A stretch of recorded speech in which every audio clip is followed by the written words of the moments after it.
Hello friends, I am here with my channel Solving Questions with Gauri Ma'am.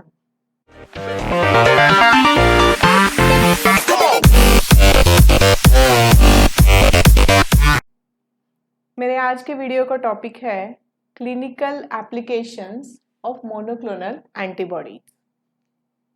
In my last video, we have discussed what is monoclonal antibodies, how do we prepare monoclonal antibodies. Hybridoma technology के बारे में मैंने detail में explain किया है.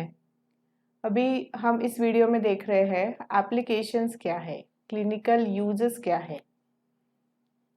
जब हम competitive exams को अपीयर होते हैं तो वहाँ पर हमें टेक्निक्स के यूजेस हमेशा पूछे जाते हैं. बहुत बार एप्लीकेशंस पर क्वेश्चंस बेस्ड रहते हैं और हम उन्हें सॉल्व नहीं कर पाते हैं. So always remember, don't just go through the techniques, methods, technologies, but also focus on its application part. कि उसका एप्लीकेशन कहाँ किया जा सकता है. ठीक है.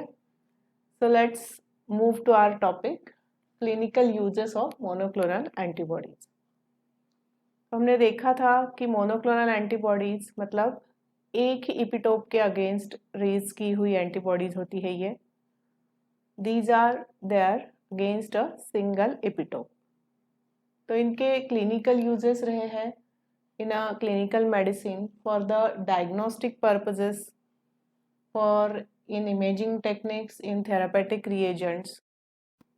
मोनोक्लोनल एंटीबॉडी के एप्लीकेशंस हम देखते हैं in a pregnancy test kits, then in a diagnosis of particular pathogen, then इसके साथ in a major histocompatibility complex को मैच करने में, इसके साथ some to detect the tumor antigens present in a cell.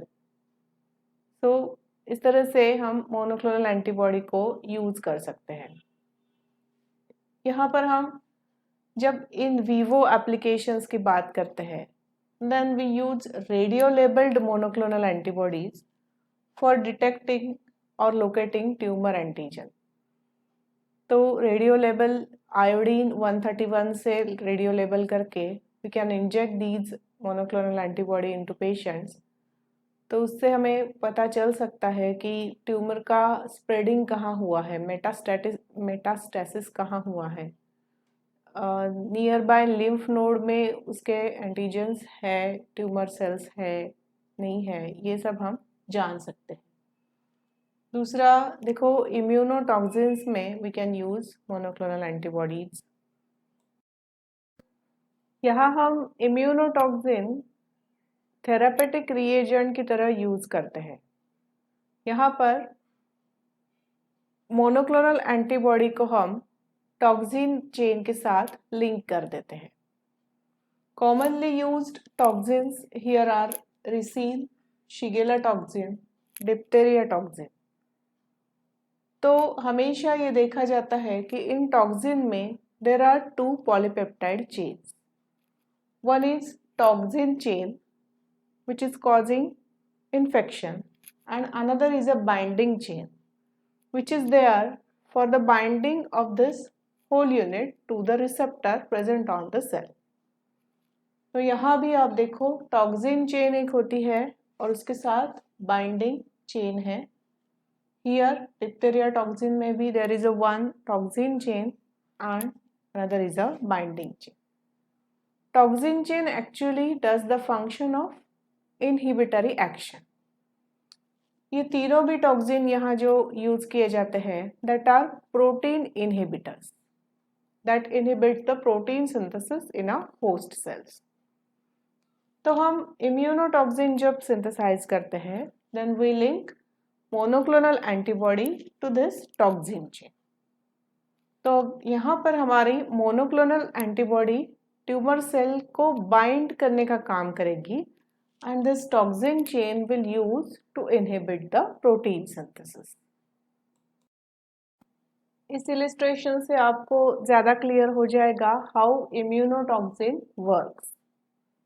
तो हमने जैसे बोला कि इम्यूनोटॉक्सिन में एक बाइंडिंग चेन होगी और एक टॉक्सिन चेन होगी। तो हम जब इम्यूनोटॉक्सिन बोलते हैं then we are going to replace this binding chain with antibody. यहाँ देखो, this black one is a binding chain which is binding to the receptor and another is a toxin chain. तो हमने इस binding chain को replace कर दिया है immunoglobulin से। This is a diphtheria toxin, how it works, and this is a side of immunotoxin, how it works. तो diphtheria toxin की जो बाइंडिंग चेन होगी वो सेल सरफेस रिसेप्टर्स को बाइंड करेगी। हमारे इम्यूनोटॉक्सिन की हमने बाइंडिंग चेन रिप्लेस कर दी है इम्यूनोग्लोबुलिन से, वो ट्यूमर एंटीजन के ऊपर बाइंड हो जाएगी। Now in both the cases there would be endocytosis, endosome will form. Now there is a release of toxin into cytosol. Toxin release किया जाएगा and as we have seen that the toxin is protein inhibitor. Diphtheria toxin जो है वो protein synthesis के elongation factor 2 को inhibit करता है। तो likewise active EF2 will get inactive EF2 and thus mRNA plus amino acid there would be no protein synthesis. यहाँ भी उसी तरह से इन्फेक्शन होता है नेचर में, तो वही प्रिंसिपल हम यहाँ यूज करेंगे, but we are just replacing the binding chain of diphtheria toxin with the monoclonal antibody.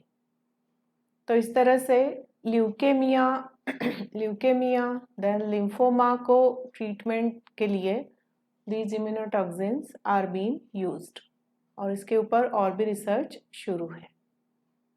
So I hope you have understood the application of monoclonal antibodies. I will be there with more videos from different topics from immunology. So I request you to please like, share and subscribe for my channel and also to hit the bell icon. Thanks for watching.